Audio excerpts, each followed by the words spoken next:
February 1st, 2025.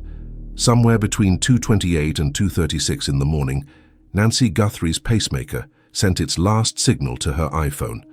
That signal traveled 2.5 miles through the dark streets of the Catalina Foothills and landed nowhere, because Nancy was already gone. 27 days later, a Ring camera 2.5 miles from her front door captured something that investigators are now calling a fresh lead. A car, moving fast in the direction of her home, at 2:30 in the morning on February 1st, the same time her pacemaker went silent. Here at Crime Blackline Archive, we don't move on from this case until there are answers.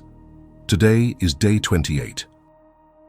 And the developments from the last 48 hours raise questions that the Pima County Sheriff's Department is not prepared to answer, and in some cases is actively avoiding. We have new footage. We have a command post that just moved 100 miles away. We have a sheriff who just pulled detectives off the case. And we have 10,000 hours of surveillance video being reviewed by an FBI team that no longer has a physical presence in Tucson. Before we break all of this down, if you've been following this investigation with us, hit subscribe and turn on notifications. Crime Blackline Archive covers the cases that don't get to disappear just because the cameras leave, and in this case, we are not leaving. Let's start with the footage, because this is the development that changes the geometry of this entire investigation. A neighbor living approximately 2.5 miles from Nancy Guthrie's home in the Catalina Foothills has a Ring camera mounted facing the street. That camera was active on the morning of February 1st, between midnight and 6 a.m. What it captured was not nothing. It captured 12 vehicles passing through that stretch of road during those hours. 12. In the early hours of a Sunday morning in a quiet residential neighborhood in Tucson, Arizona. One of those vehicles passed at approximately 2:30 a.m.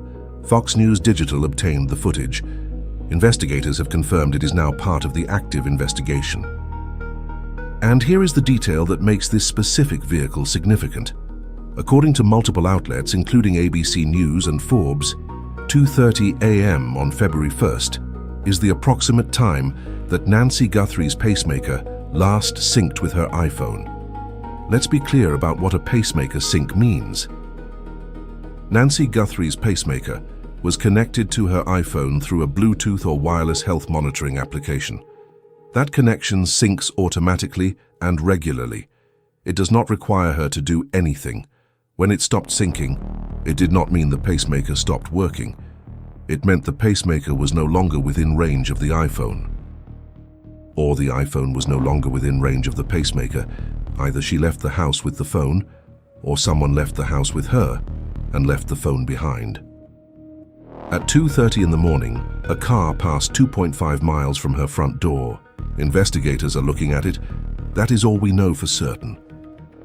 But the question investigators are asking is the same one every person watching this case is asking. Where was that car going, and where had it been? The footage is described as showing the vehicle moving at an unusual speed for that hour on a back road in a residential neighborhood. A back road, not a main arterial, not a shortcut between major intersections. A back road through the Catalina Foothills at 2:30 in the morning. That is either someone who knows this neighborhood well enough to navigate it in the dark, or someone who had a specific reason to avoid being seen on the main roads. Now here is where the analysis becomes informed rather than idle. We know from prior reporting, confirmed by multiple outlets, that the man captured on Nancy Guthrie's doorbell camera visited her property on at least 2 separate occasions before February 1st. Different nights. No backpack one night, backpack the other. He was not a random opportunist making a spontaneous decision. He surveilled the property. He came back. He planned. That level of premeditation suggests someone who knew the area, someone who knew the neighborhood, someone who had thought through arrival and exit routes in advance. A back road at 2:30 a.m. fits that profile with a precision that is difficult to ignore. Investigators are working to identify the vehicle. They have not publicly stated that it is connected to Nancy's disappearance. But the timing, 8 minutes from the last pacemaker sync to the camera capture, creates a window that narrows the field considerably.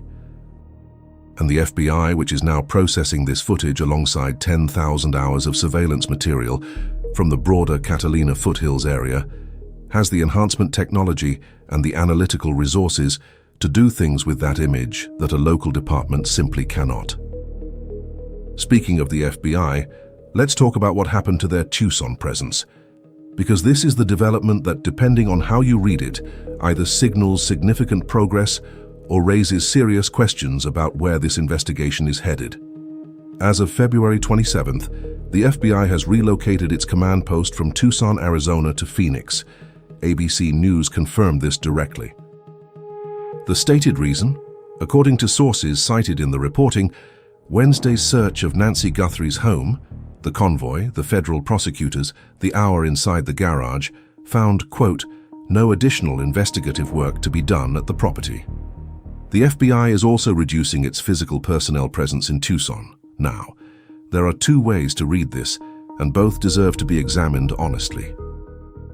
The first reading is the optimistic one. The scene has been fully processed. There is nothing left to extract from the physical location. The investigation has moved from the crime scene phase to the analytical phase, which means phone records, financial records, digital forensics, video enhancement, tip processing. All of that work happens in offices and labs, not on a residential street in Tucson. The command post in Phoenix may actually represent a more efficient operational structure for what the investigation requires now. The second reading is less comfortable. The FBI reducing its presence in Tucson, 4 weeks in, no suspect in custody, no vehicle identified, no public person of interest named, could signal something different. It could mean that the federal angle has narrowed in ways that have not been shared publicly. It could mean that jurisdiction questions are being sorted in ways that shift the operational center of gravity away from Tucson. What it cannot mean, and this is important, is that this case is winding down. The FBI does not relocate command posts to wind down active investigations. They relocate them to run them more efficiently. The question is whether the efficiency being sought reflects confidence in the investigation's direction or a recognition that the ground-level work in Tucson has reached a temporary ceiling. There is a third possibility that has been raised in discussions across the investigative community covering this case, and it is one that deserves to be named directly, even though it cannot be confirmed. The possibility that there is a federal legal process underway, a grand jury, a sealed warrant, a covert surveillance operation, that requires the investigation to appear quieter than it actually is. Federal investigations frequently go dark before they surface. The most significant arrests in high-profile cases are often preceded by a period of apparent inactivity that was, in fact, the most active phase of the entire investigation. The decision to move the command post, reduce visible personnel, and limit public statements could be exactly what it looks like, or it could be the opposite of what it looks like. We do not know which it is. What we know is that the FBI does not abandon investigations. They evolve them. Now, the sheriff. On day 27, the Pima County Sheriff's Department made a decision that the investigative community has been discussing with the kind of controlled frustration that comes from people who have seen this before and know what it usually means. The sheriff is scaling back the number of detectives assigned to the Nancy Guthrie case. According to reporting from the New York Times, and confirmed by multiple additional outlets, the department is reducing its active investigative personnel on this case to the detectives who were originally assigned. The expansion of resources that came in the weeks following the abduction, additional personnel, additional coverage, the visible law enforcement presence that had become a fixture of the neighborhood is being walked back. 27 days in, no suspect, no arrest, no publicly named person of interest, and the sheriff is reducing his detectives. Now let's think about this carefully, because the framing matters. The official position will be that investigations reach a phase where a smaller, more focused team is more effective than a large one. That additional detectives create overhead rather than output. That the evidence has been collected, the tips have been processed, and the remaining work is being handled at the federal level. These are not unreasonable arguments, but consider the context in which this decision is being made. The FBI has just confirmed that investigators are working through 10,000 hours of surveillance footage. 10,000 hours. That number was provided by officials as a sign of the investigation's scope, and it genuinely is, but it is also a reminder that this case is nowhere near resolution. You do not announce you are processing 10,000 hours of video and simultaneously reduce your local investigative team because the work is nearly done. Those two facts do not coexist comfortably. The timing also deserves scrutiny. Wednesday's visit, the convoy, the federal prosecutors, the Pima County homicide detective, the hour inside the garage, was followed within 48 hours by the announcement that the FBI is reducing its Tucson presence and the sheriff is scaling back his detectives. 2 days after the most visible and significant law enforcement activity at the property in 4 weeks, both the federal and local presence is publicly reducing. Either something was resolved on Wednesday that allowed both agencies to shift operational posture, or something on Wednesday clarified that the next phase of this investigation is one that neither agency wants visible. In Murphy's professional assessment, shared openly in public commentary as a former homicide prosecutor with 133 jury trials, the reduction of local investigative presence on a case that has not been solved is a development that deserves scrutiny. Not because it guarantees failure, but because every day that passes without embedded prosecutorial oversight is a day that the integrity of the eventual case depends entirely on decisions already made.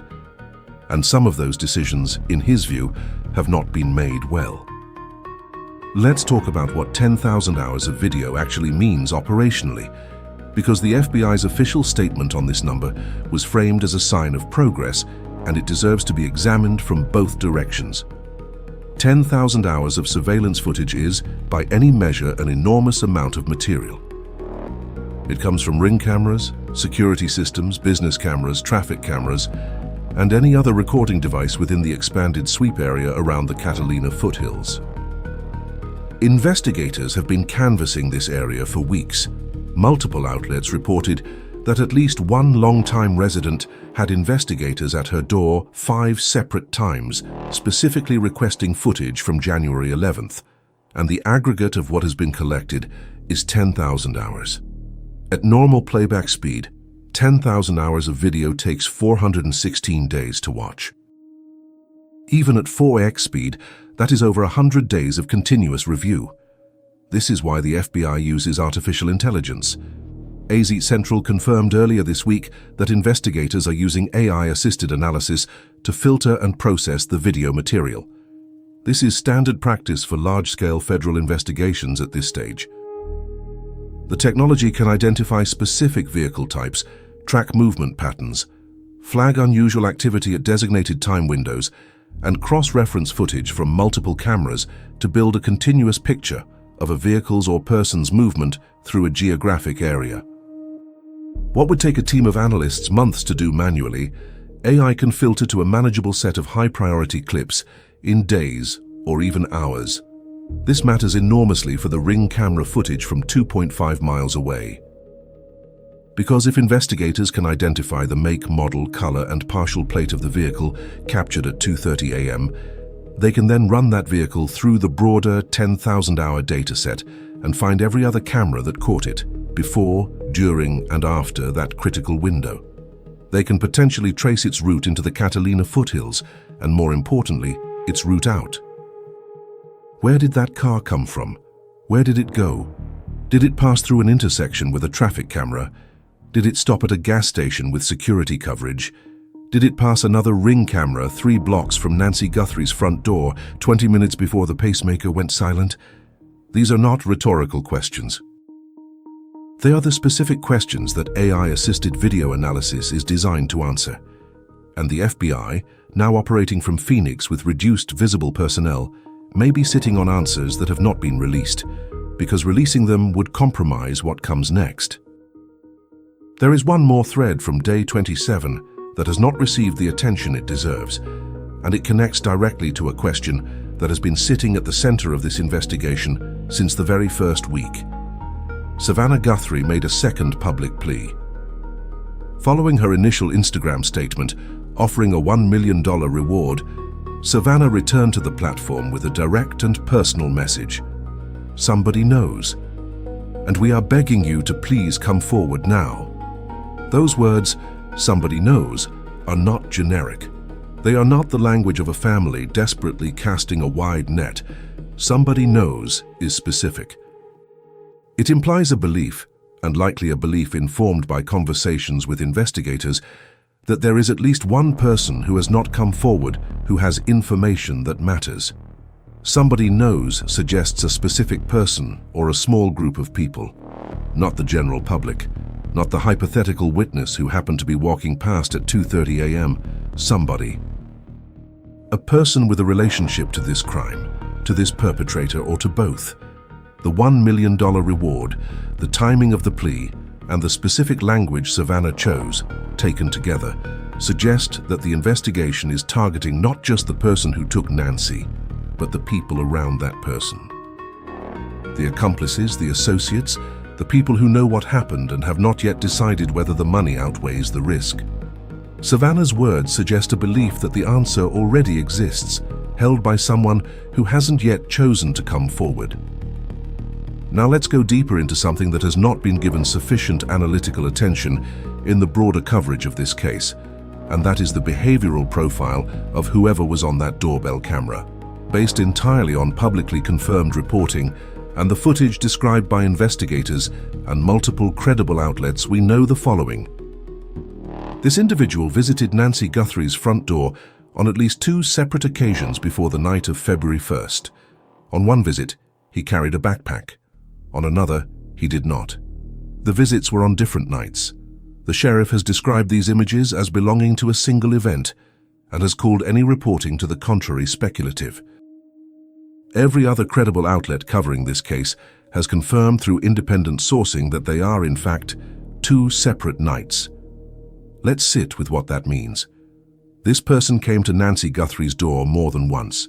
He came without a backpack first, or without what investigators believe may have been a backpack, carrying equipment relevant to the case. He returned. He came differently prepared the second time or the third time, or however many times the doorbell camera did not capture him, because he had already learned where the camera was and how to approach. This is not impulsive behavior. This is not the profile of a random opportunist who selected a target of opportunity. This is methodical, calculated, and patient behavior.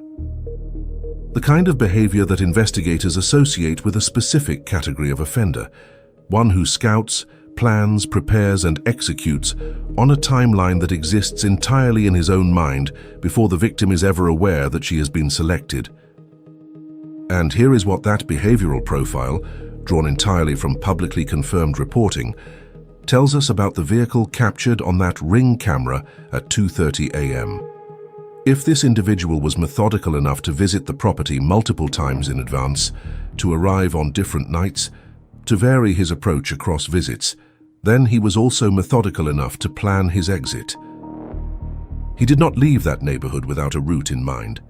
He chose a back road not because he happened to turn the wrong way, but because he had likely driven that road before and assessed it as lower visibility than the main corridors. The vehicle on that Ring camera is potentially the product of weeks of planning. And that means identifying it is not just about what happened at 2:30 a.m. on February 1st. It is about the weeks leading up to it, the reconnaissance trips, the times he may have driven that same route in the days before to confirm it was clear. If the FBI's AI-assisted video analysis delivers what federal investigations of this type have demonstrated it can deliver, they are not just looking at February 1st. They are looking at January. They are looking at every night between the first confirmed doorbell visit and the morning Nancy disappeared. They are building a pattern of movement through that neighborhood across multiple weeks. And a pattern, unlike a single data point, is something you can follow all the way to a door. Let's talk about the car that is still in evidence, because on a day when the sheriff is scaling back detectives and the FBI is relocating its command post, The continued retention of a family member's vehicle under warrant is a detail that sits in uncomfortable contrast to the narrative of reduced activity. Reporter Brianna Whitney of Arizona Family confirmed the status of the vehicle directly through a query to the Pima County Sheriff's Department. The response she received was precise in its imprecision.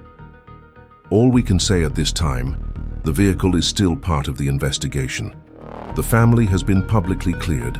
The spouses have been publicly cleared. The vehicle has not been returned. There are several possible explanations for this, and all of them deserve to be examined without prejudice toward any individual. The first is purely procedural. Once a vehicle is taken under warrant and logged into an evidence chain, the process of releasing it requires formal documentation, a supervisor sign-off, and sometimes a prosecutorial review depending on the jurisdiction. It is possible, genuinely possible, that the vehicle is being held not because it is still under active forensic review, but because the administrative process of releasing it has not been completed.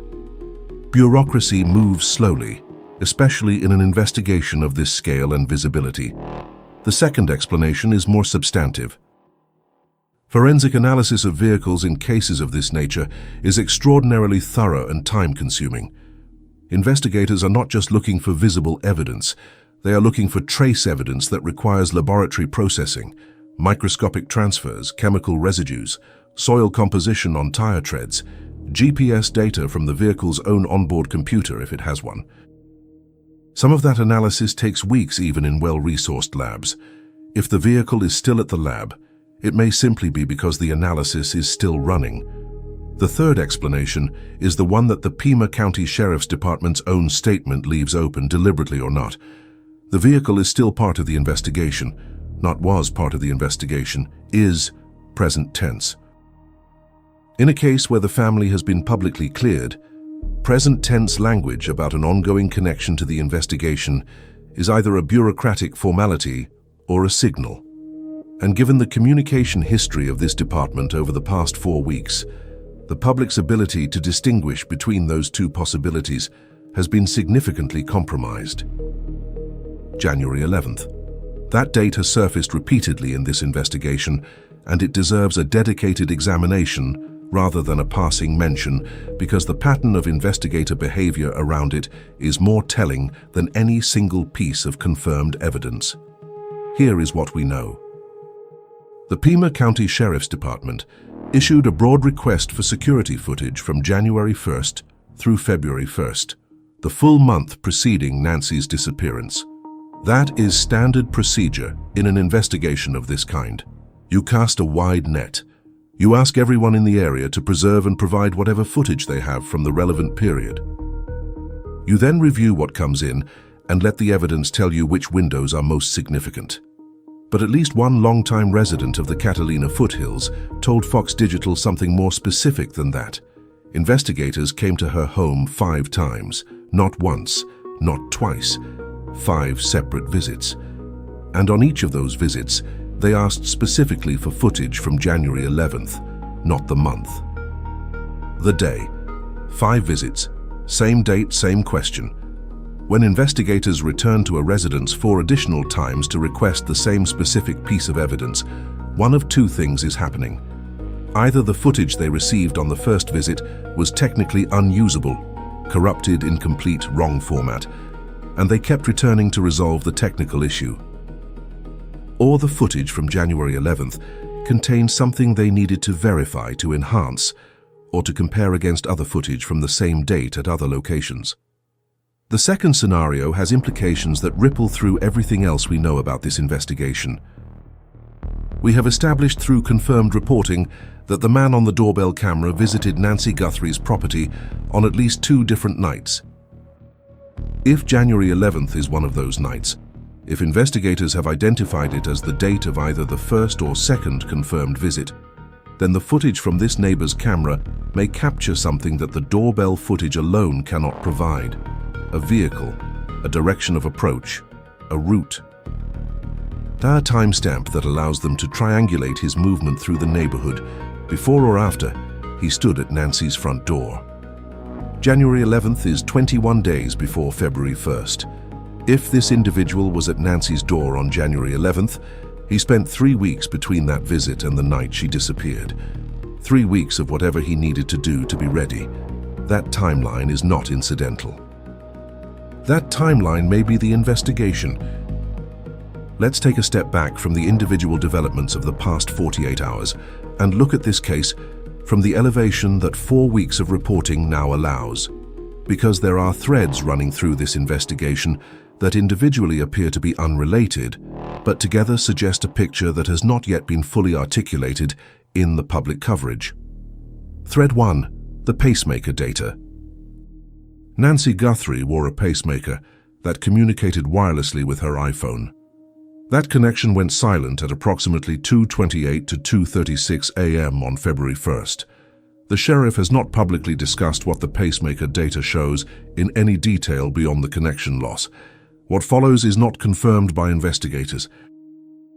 It is based entirely on how this technology works, as publicly documented by manufacturers and medical institutions. Pacemakers in 2025 are sophisticated monitoring devices.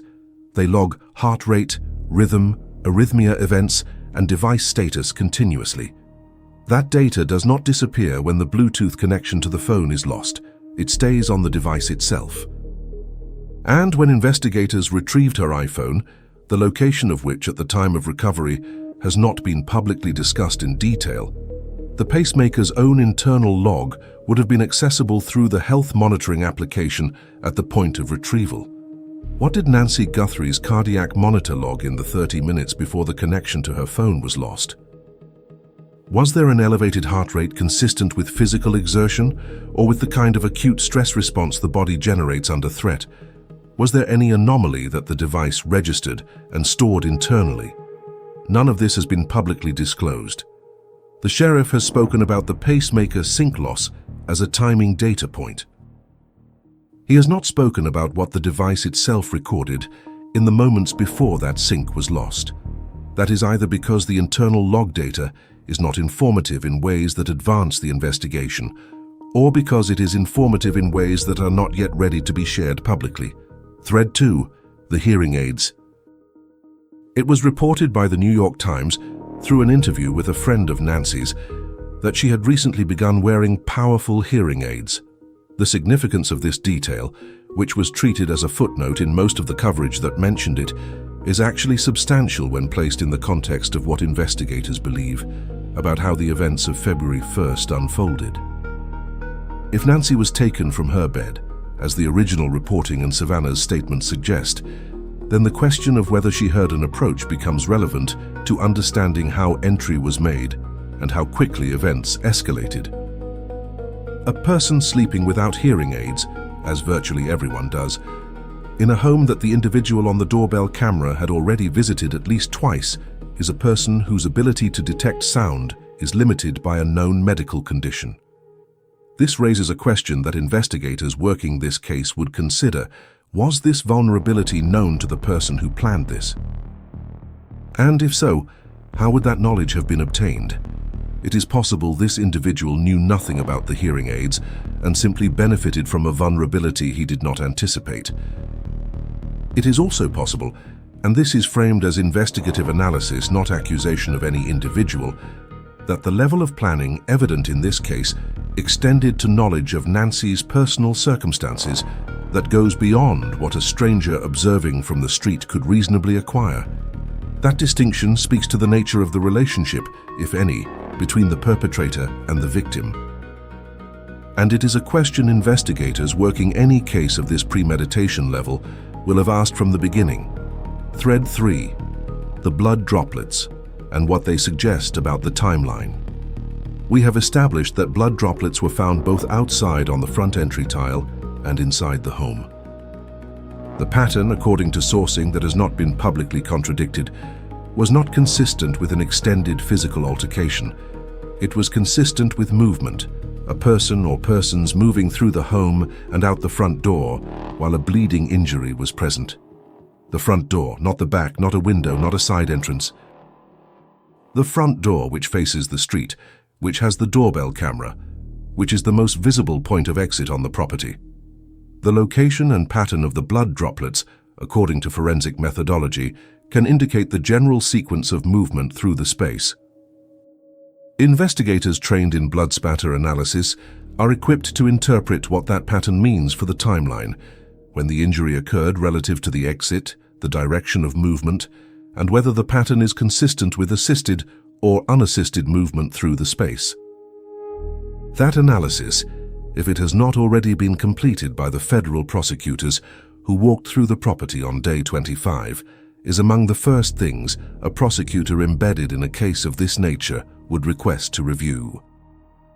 If Nancy was taken through the front door and the blood droplet trail from inside to outside the home suggests the front entry was the primary point of transition, then whoever took her made a choice about visibility that reflects either confidence or familiarity.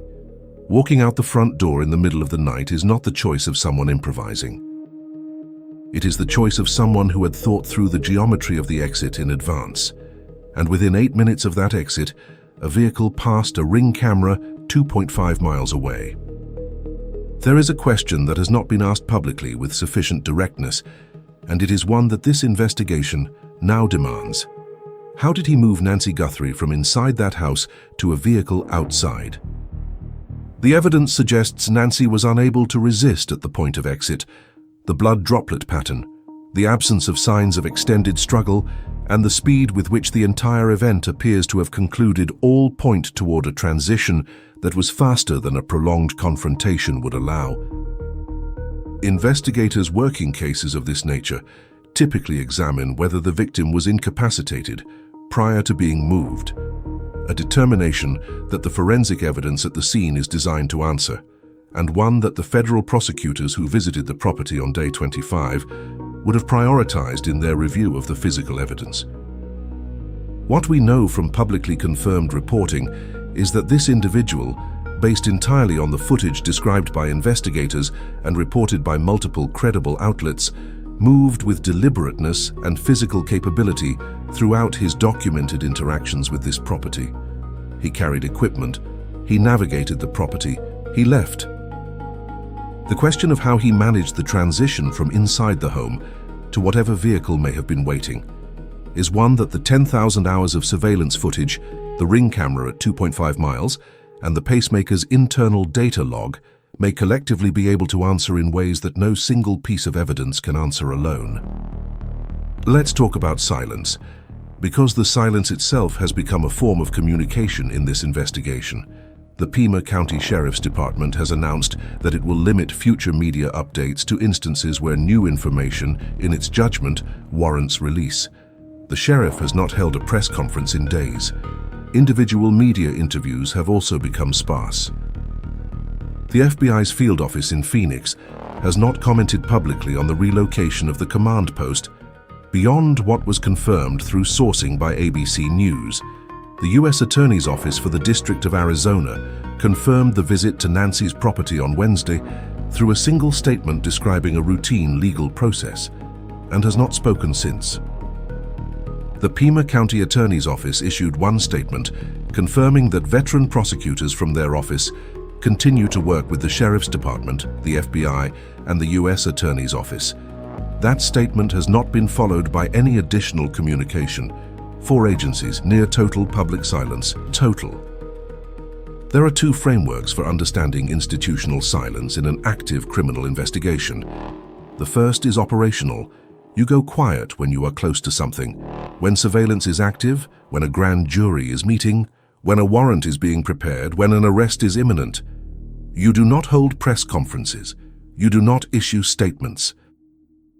You go completely, deliberately, and strategically dark. The second framework is less flattering. You go quiet when you have nothing new to say, and you have learned from experience that saying nothing is less damaging than saying something wrong. The Pima County Sheriff's Department has made enough public misstatements over the past 4 weeks. The mixture versus partial sample confusion, the no activity statement on a day of significant activity, the cleared family alongside the still retained vehicle, that an argument can be made that silence is simply the most defensible posture available at this point. The challenge for the public, for Nancy's family and for the reporters who have been standing on that street for 4 weeks is that from the outside, operational silence and defensive silence look identical. Both look like nothing is happening. In one case, nothing happening is the strategy. In the other, nothing happening is the reality. The difference between those two scenarios is not knowable from the outside. It is knowable from the inside, and the inside is not talking. What we are watching in real time, and this is worth naming directly because it is rare to observe it from this vantage point, is the transition of a high-profile investigation from its visible, kinetic phase into its quiet, analytical phase. And historically, in cases of this nature, that transition is either the beginning of the end or the end of the beginning. Cases that go quiet and then surface with an arrest tend to follow a specific pattern. The visible activity stops, the command post moves, the on-the-ground personnel reduces, the public statements become formulaic. And then, sometimes weeks later, sometimes months later, a vehicle is identified. A phone record places someone at a location they claimed not to be. A tip, buried in 2,500 calls, turns out to be the one that matters. A person who knows something decides that $1 million is sufficient reason to make a phone call, and then it moves very fast.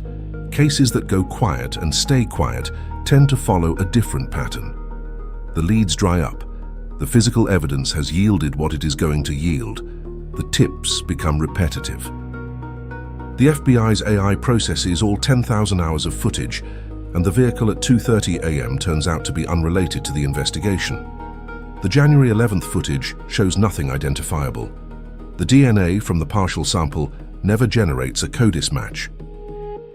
And the case enters the long, grinding, agonizing category of investigations that remain technically open but operationally dormant, waiting for a technology that does not yet exist, or a witness who has not yet decided to speak, or a perpetrator who makes a mistake years from now under a different set of circumstances.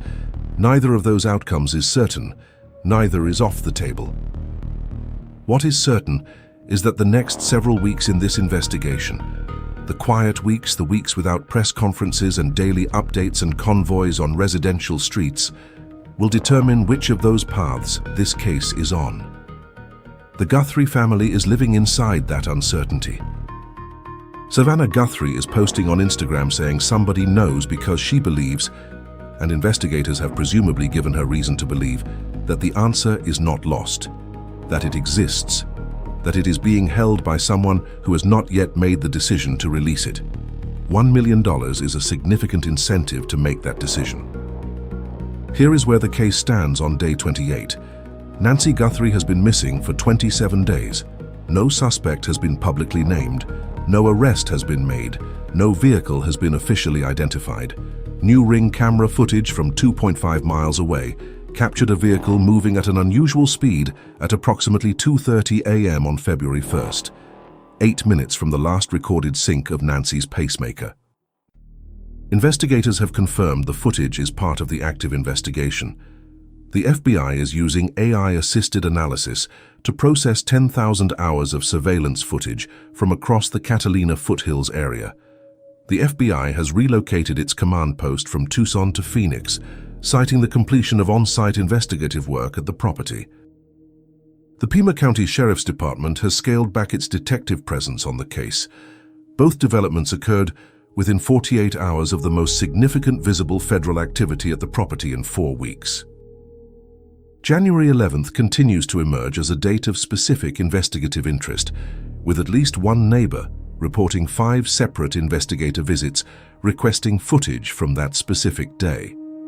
A vehicle towed under warrant from a family member remains in the department's custody.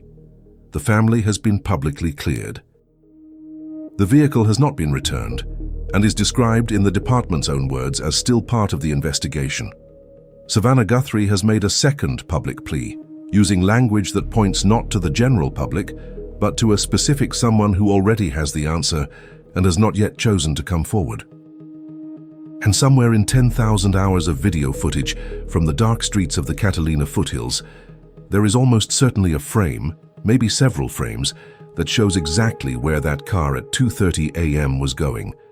The question is whether the people processing that footage already know the answer, and whether this time they will tell us. If you have any information about this case, the FBI tip line remains active. The number is 1-800-CALL-FBI. That is 1-800-225-5324. The reward is $1 million. The family is still asking. If you know something, if someone in your life fits the behavioral profile that has emerged from this investigation, if their patterns changed around February 1st, if they know the Catalina Foothills better than they should, if they have said something they cannot unsay, that phone call may be the one that matters.